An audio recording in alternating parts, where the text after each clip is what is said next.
The final private conversation was supposed to last an hour. It ended after 17 minutes. King Charles rose from his chair, looked directly at Camilla, and ended the meeting before she could finish the sentence that had brought them together. No aides entered, no alarm sounded.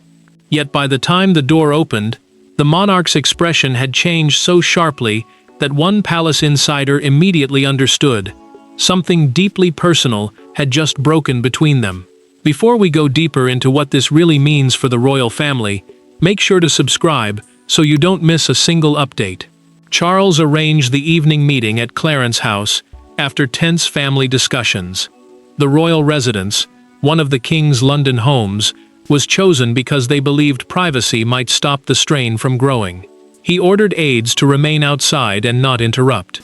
Camilla entered expecting time and reassurance.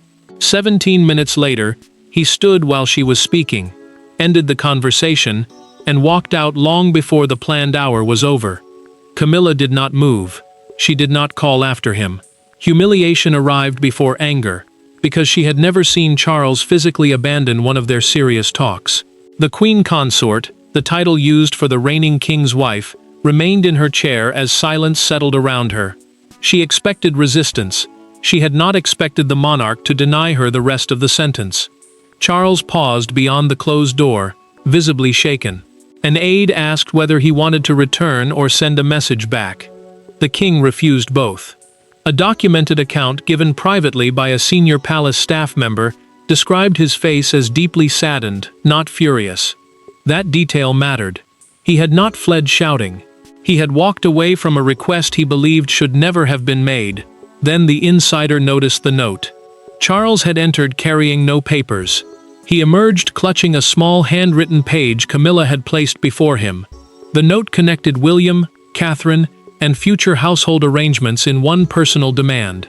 Household arrangements meant the staff, residences, access, and private working structure surrounding senior royals. The king had already warned that his son, the Princess of Wales, and the future shape of royal authority could not be tied together as leverage in a private promise. Yet Camilla brought those questions into the room anyway. That was the boundary. Charles believed it touched his children, his crown, and an understanding already settled. The unfinished sentence confirmed how far the fear behind Camilla's request had traveled. But to understand why one unfinished sentence could make Charles abandon the room, the people sitting on opposite sides of that private conversation must first be understood. For Charles, the meeting was not merely about Camilla.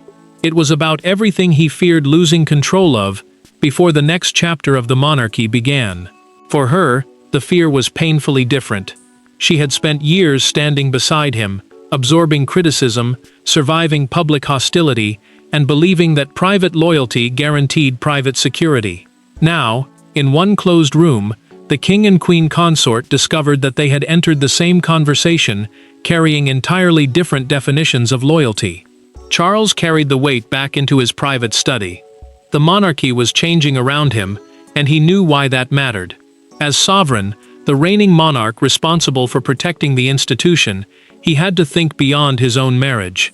As a father, he had to protect William from promises made in his name. And as a husband, he had to face the pain of knowing Camilla believed years of loyalty had earned her a permanent voice in decisions about her future. Camilla stayed behind, anger rising, before sadness took its place. She had expected Charles to resist. She had not expected him to walk away. The queen consort believed the years beside him had built something stronger than ceremony, a private trust that would survive any change of reign. Her fear centered on residence, staff, and ceremonial standing, the public duties and formal place given to a senior royal. She wanted reassurance that the future William era would not quietly reduce everything she had spent decades building. Charles read the handwritten note again. Betrayal sat heavily beneath his sadness, because the conversation had become a negotiation over influence. He had already sensed where the meeting was going. Camilla had entered hoping for comfort, but he suspected she wanted a promise involving William's future authority.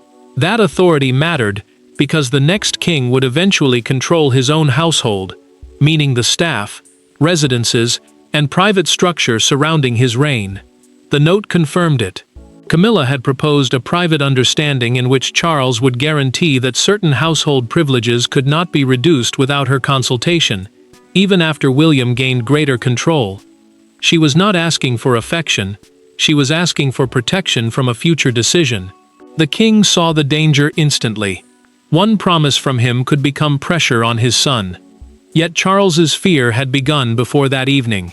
Days earlier, during one royal family ceremony, he had watched a brief exchange involving Camilla and William.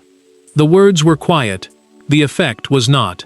And when the palace looked back, one quiet moment at that ceremony became the point everyone identified as the true beginning of the rupture.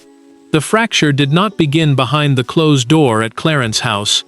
It began 6 days earlier, beneath the disciplined calm of a royal ceremony, where every movement appeared controlled. Charles noticed Camilla step toward William after the formal proceedings had ended.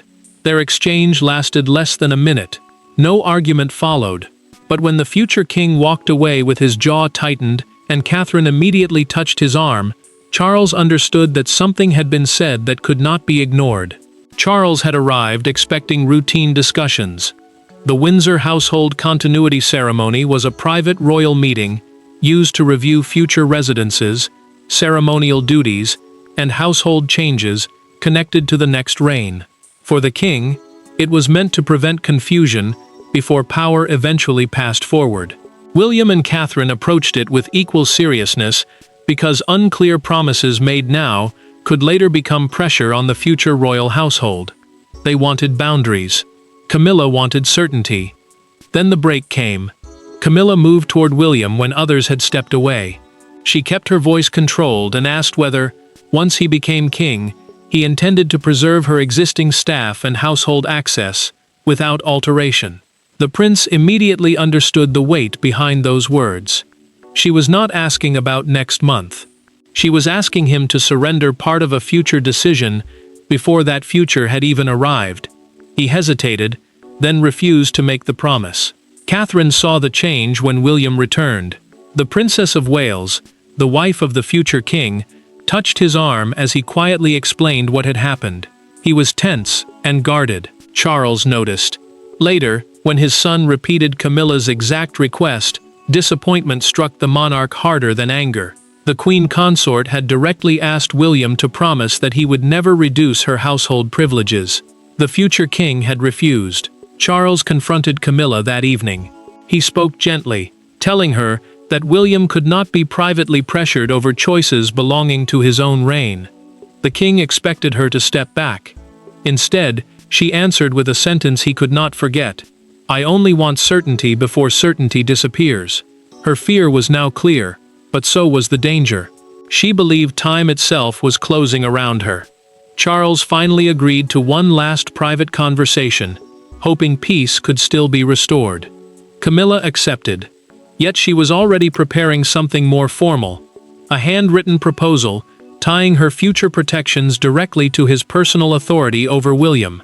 So when Camilla placed that handwritten proposal between them 6 days later, Charles was not seeing a new request. He was seeing the return of a warning she had already ignored. Camilla had barely reached the heart of her request when Charles stopped her.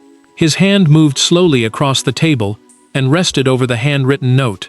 Then came the sentence that changed the room. "Do not ask me to bind my son."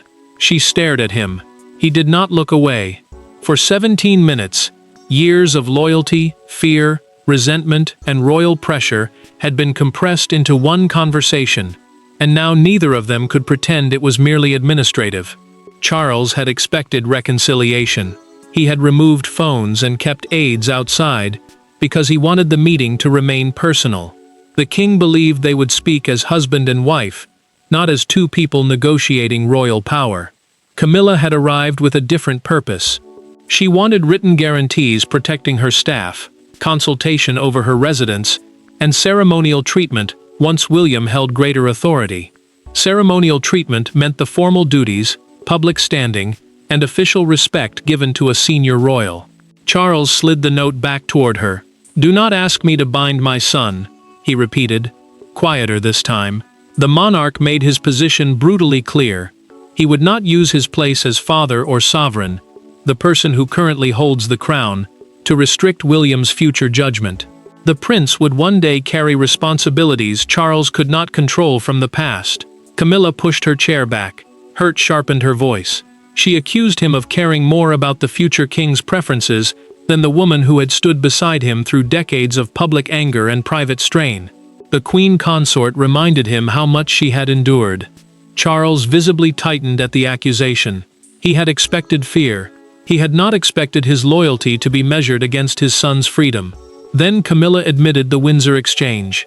She told Charles she had already asked William for informal reassurance. The king answered that his son had told him immediately. Her expression changed. The future king had not hidden the conversation, and Charles had entered this meeting already knowing how far she had pushed. Silence returned, heavier now, because neither could retreat behind misunderstanding. Camilla tried once more. She suggested he could settle the issue before William has the power to refuse. Charles placed his pen down. That sentence ended everything. The monarch rose while she was still speaking and walked away. Yet his departure was only the emotional explosion. By morning, Charles was preparing something colder. A clear decision about who controlled the future royal household. By sunrise, the unfinished conversation had moved beyond husband and wife, because Charles was preparing to turn his private refusal into a clear line of royal authority. Charles did not issue a furious decree. He did something far colder.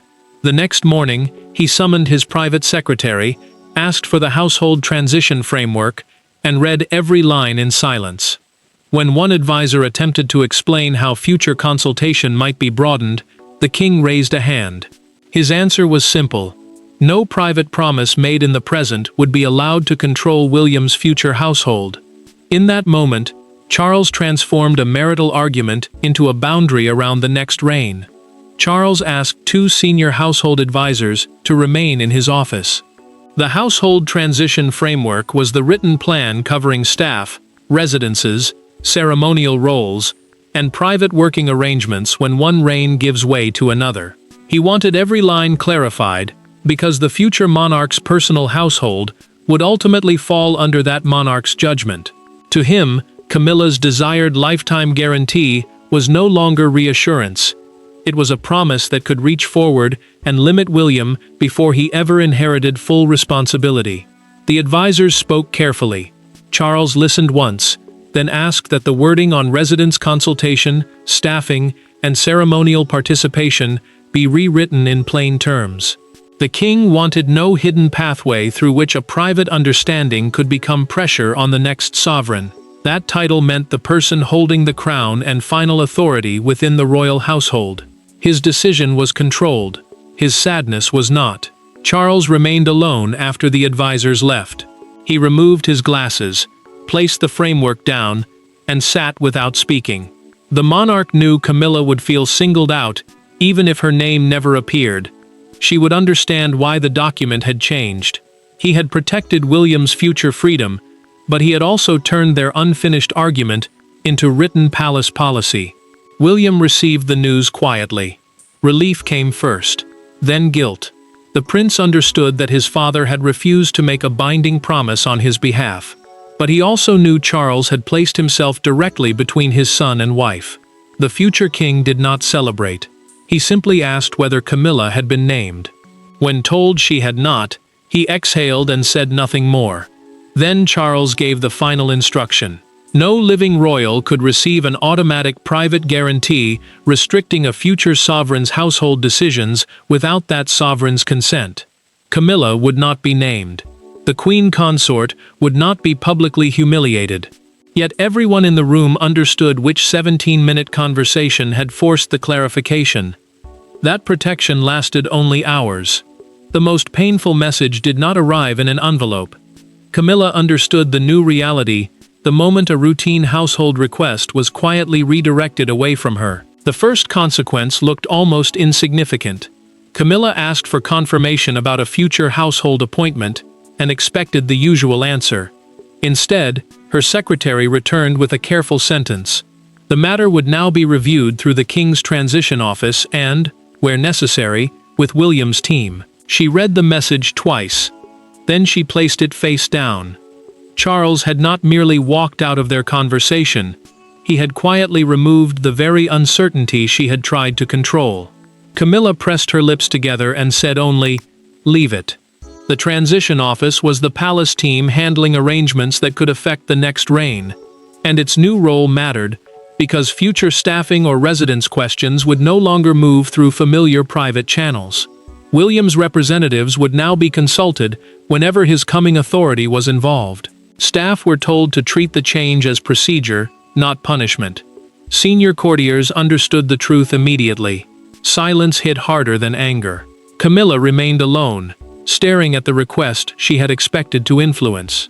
The queen consort had spent years believing private access gave her room to protect her future.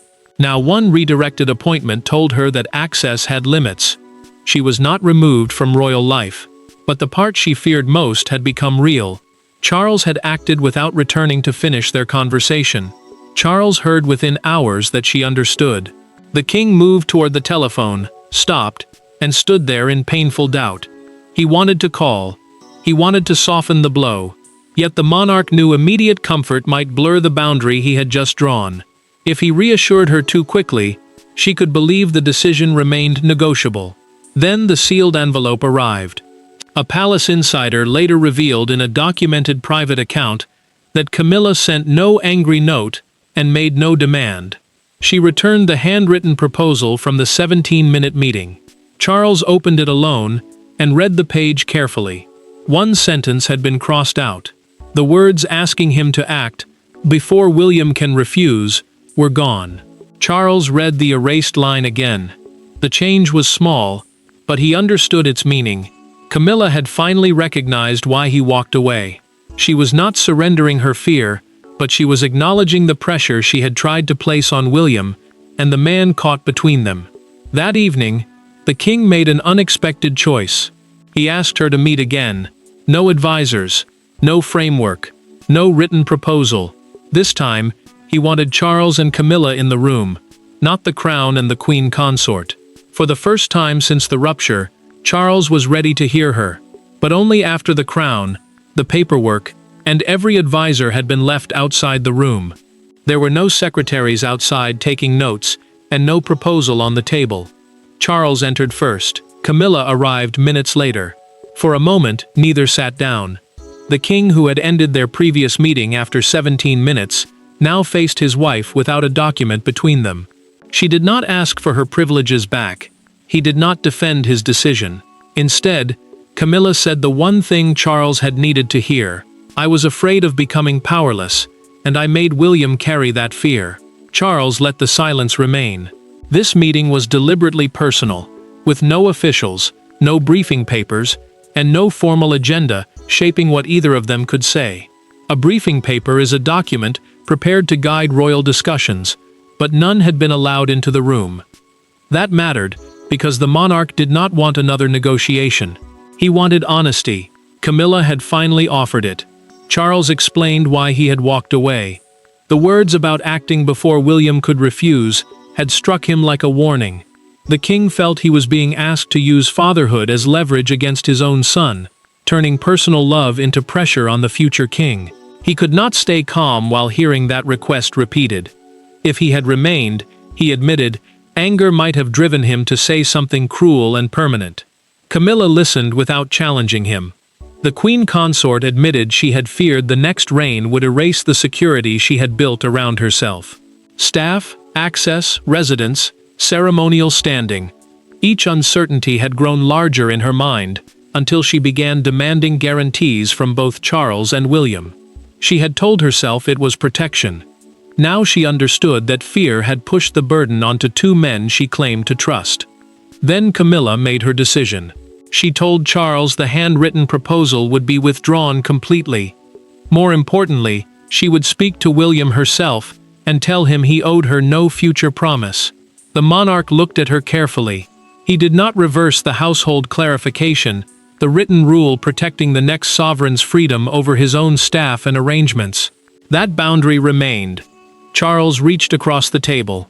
He told her his refusal had never meant erasing her place in his life. It meant protecting a line that neither marriage nor fear should cross. Camilla accepted the difference. For the first time, they were no longer arguing over what she might lose. But one wound still remained. And when Camilla finally stood before William again, there was no demand, no carefully chosen proposal, and no king present to protect either of them from the truth. By the time Camilla prepared to speak with William, the secrecy around the 17-minute meeting was already collapsing. A broadcaster led its royal segment with a striking phrase, "The conversation the king chose not to finish." Hours later, commuters passed newspaper stands, carrying a front page dominated by two closed doors, and the headline, "Charles walked away." The public saw a royal marriage in crisis.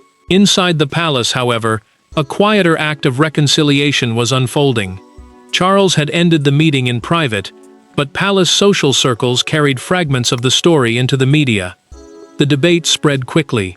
Was the rupture about marriage, succession, or Camilla's future place beside the crown? Succession meant the legal order through which the throne passes from one monarch to the next. And that question mattered, because William's future authority sat at the center of the dispute. Buckingham Palace refused to discuss private conversations, but said future household planning would continue through established royal channels. The careful wording told experienced watchers that boundaries had changed. William stood alone before Camilla arrived. He rehearsed the words he might use, then abandoned them. The prince felt defensive because she had asked him for a promise he believed was unfair. Yet he also felt uneasy. Hurting someone important to Charles carried its own weight, and the future king knew his father had already suffered enough between loyalty and duty. Camilla entered and spoke first. She told William plainly that he should never have been asked for a promise at Windsor.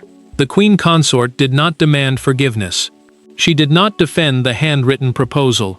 His guarded expression softened as she accepted responsibility, and for the first time, the prince understood that she was not there to negotiate again. Outside, the story grew louder.